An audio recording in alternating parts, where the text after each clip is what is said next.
Because he knew that if he doesn't go, there is a purpose. He said, for this purpose I came. For this purpose I came.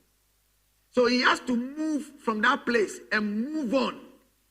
So you realize that in Luke chapter 5, in Luke chapter 4, the concluding part, when he was transiting to Luke chapter 5, he knew that there was a Peter, there was a James, there were some fishermen waiting for him. Though the people did not even see it, but he knew. And he said that there is the need for me to go to the other side. Because for this purpose I came.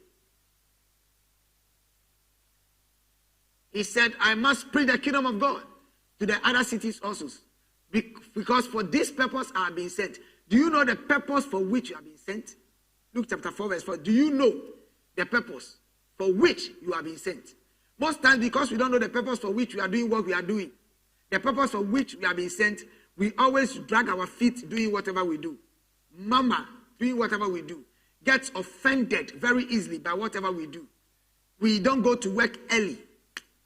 We even offer service as if we are being forced to offer the service. We are only waiting for salary to come. We don't even contribute anything. We don't even see the work as building our own capacity for the future.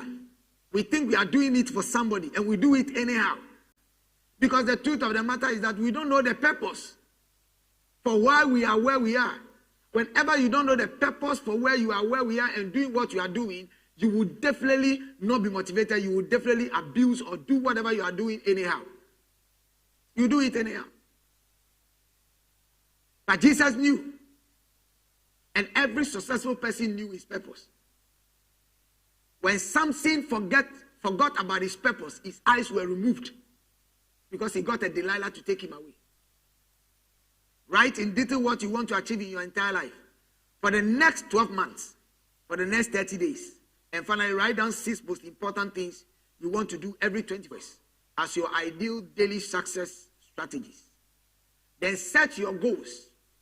Invest time in writing down your goals.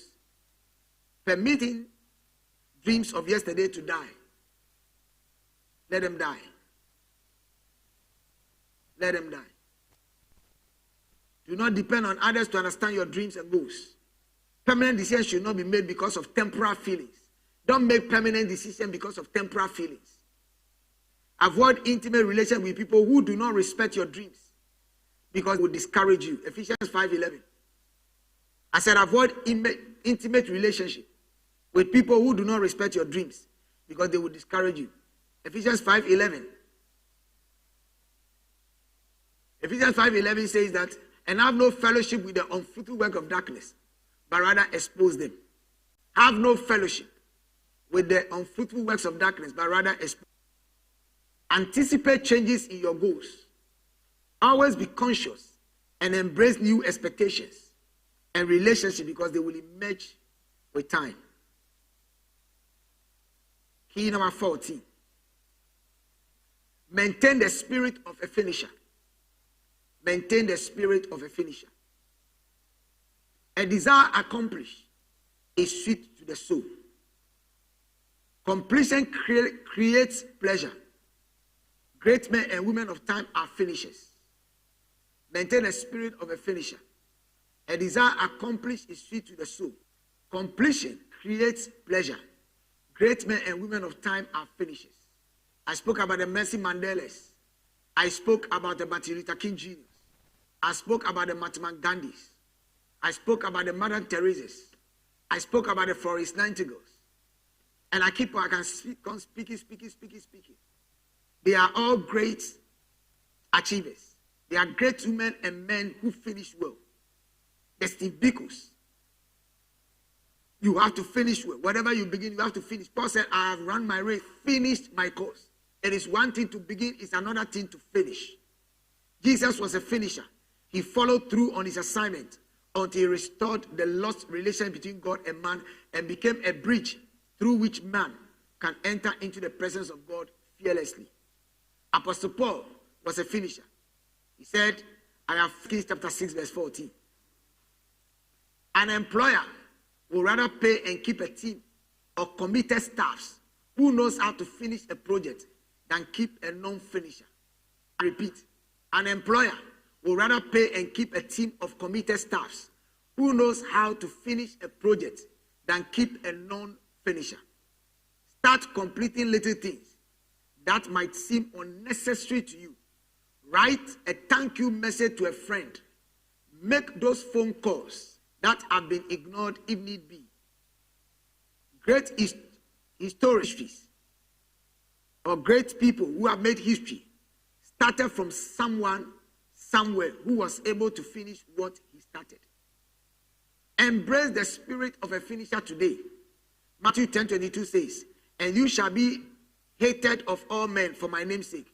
He that endureth to the end shall be saved. You need to be able to maintain the spirit of a finisher. That say to yourself that whenever I begin anything to finish it. There are a lot of people who have begun a lot of things and are not finished. When you are doing things and you hit a bottom rock or you hit a wall, you get frustrated and get dejected. Don't get frustrated. Don't get dejected. When things are not working the way you planned, don't be hard on yourself. Don't be hard on yourself. Though never accept failure or pass blame on others for your mistakes, simply get back and begin again. God is never in a hurry. Hence, give him time to work in your life. Sometimes those things you desire the most may take longer to achieve. Remember this, that sometimes those things you desire the most may take longer to achieve. May take longer to achieve. It is not because your case is a different one, but God is actually working out something on your behalf silently. All he requires is a little more patience from you. What he expects of you is to wait joyfully with great faith and expectation for an answer. For an answer. Don't be in a hurry. Be patient with God. Lots of miracles have been aborted due to impatience. Lots of miracles have been aborted due to impatience. Give God time to work. Galatians 6:9 says, let us not become weary in well-doing, for at the proper time we will reap a harvest if we do not give up. If we do not give up. So don't give up. Don't be in a hurry. Be patient with God. When it's not working today, that's not mean it will not work forever. Be flexible and rearrange yourself and relaunch out again. Psalm 27 verse 14 says, I wait on the Lord. Be of good courage. In the same vein, if you're on the way to greatness, you are not in a hurry because you see others doing things, so you are also in a hurry doing it. You take your time and gradually take your, because greatness evolves. Greatness evolves. Greatness evolves. Wait on the Lord. Keep your faith alive. Never give up on an idea due to failure or alter your expectation because it doesn't seem attainable. Don't alter it because it doesn't seem attainable. Just revise it. You have to know that you are going through processes of life. Don't be in a hurry to start things you don't have the capacity to stand, to withhold. Rushing out to start your ministry, rushing out to start your business, rushing out to go into marriage, rushing out to go into things. Sometimes you are half-baked. Take your time, mature until the right paths are created. Move it before you move it. Abraham was still before the Lord and became a father of all nations. At times, God, we have to know that when we don't protect the time we have, we lose it. Time cannot be collected or saved. Once gone, it is gone. You are only permitted to spend it wisely or foolishly. Be careful to protect your list of priorities. Jesus valued his schedule above the request of friends. Jesus valued his schedule above the request of friends. Sometimes most of us, the request of friends pushes us to somebody else will help you. Try to avoid distractions as much as you can. Try to avoid distractions as much as you can, even though you know that you cannot avoid them 100%. Try to avoid distractions as much as you can, even though you know that you cannot avoid them trying to please or impress anyone. Rather, he focused completely on his purpose and achieve it. When your boss, when your parents, when your leaders, when you don't waste time, but you are purposeful about your time and your routine, they will respect it. And they will work with you through that. Number 17, am I right? Learn to ask quality questions. Learn to ask quality questions. Sometimes the way we ask questions leaves much to be desired. Because when you ask the right question or subject it to scrutiny before they are quickly to write the Bible. I am a deep thinker. Before I comment to anything, I read through it. Before I write anything, I have thought deep into it. You may be instructing somebody, you have not finished talking to the person has not gotten the whole picture. Then you start running to go empty. Why would you make a mistake? But if you're a good listener, you can ask the right questions. Interrogate and insist on listening to the options and needs of others. People find it very difficult to listen or ask questions. People find it difficult to listen or ask questions. Questions are an open door for solutions. One of Jesus' success strategies is questioning. Answer will not emerge if there are no questions. See the way the devil even handled it in Genesis chapter 3 when he met Eve. He asked an intelligent question. No wonder Eve could not dodge it, but to spill out every secret. Lack of information produces an assumption, which is very dangerous. Lack of information produces an assumption, which is very dangerous. Jesus pursued informations rather than assumptions. You have to pursue information rather than assumption. If you don't understand anything, ask the right clarification. He questions where is entry point to possible people's lives. In every question lies an answer to that breakthrough you are believing God for.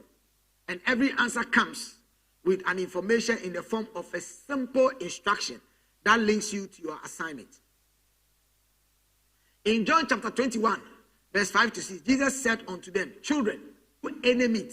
That is when Jesus died and resurrected. And John said, I go fishing. And the others followed. Jesus asked them a question. He said, Jesus said unto them, John 5:6, said unto them, children, have you any meat? They answered him, no.